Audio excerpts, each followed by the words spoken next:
Hello everyone. Our chapter is the sound of music, and we have already completed this chapter. And in this chapter, we have two parts, and we have also completed the second, that is the Shehnai of Bismillah Khan. Now, there are some main points, or we can say the summary of this chapter.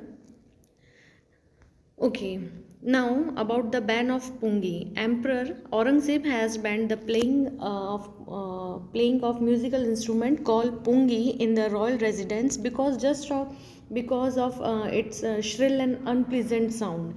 And a barber of a family professional musician decided to improve the tonal quality of pungi. He played the improved instrument before royalty, and everyone was impressed there. So the instrument had to be given a new name, as the story goes, since it was first played in the Shah's chamber in front of Shah's means kings, okay, in front of the king, and was played by a nai, that is barber, and the instrument was named as Shehnai, okay, played by nai in front of Shah's, that is king, okay. So after that it was name was given just like that, Shehnai, okay. Now, the sound of the Shehnai began to be considered auspicious, okay, and for this reason, it is still played in temples and wedding of North India. Now, in the past, Shehnai was a part of the Naubat of, or we can say, traditional ensemble. Okay, that is group of 9 instruments found at royal courts. Now, the credit goes to Ustad Bismillah Khan. Now, music was in Bismillah Khan's blood. कैसे देखते हैं? Now, Bismillah belongs to a well-known family of musicians from Bihar.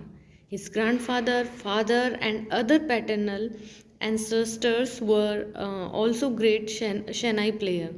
Bismillah was fascinated at watching his uncles practice the Shehnai. He started accompanying his uncle Ali Bucks, and slowly he started getting lessons in playing the instrument and would sit practicing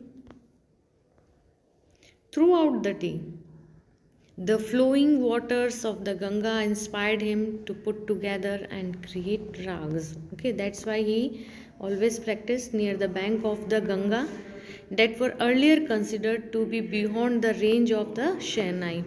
With the opening of the All India Radio in Lucknow in 1938 came Bismillah's big break. He soon became an often heard Shehnai player on radio. When India gained independence on 15th August 1947, he became the first Indian to greet the nation with his Shehnai. And the film director Vijay Bhatt was so impressed after hearing him play at festival that named a film after the instrument called Goonj Uthi Shehnai. Now, Bismillah Khan became the first Indian to be invited to perform at the prestigious Lincoln Center Hall in USA. National awards like the Padam Shri and the Padam Vibhushan and the Padam Bhushan and Vibhushan were conferred on him. In 2011, he was awarded with India's highest civilian award, that is the Bharat Ratna.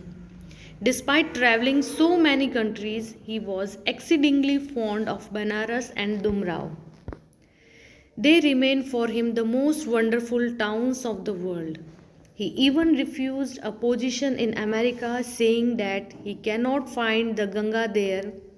Whenever he was traveling aboard, his heart kept aching for his homeland.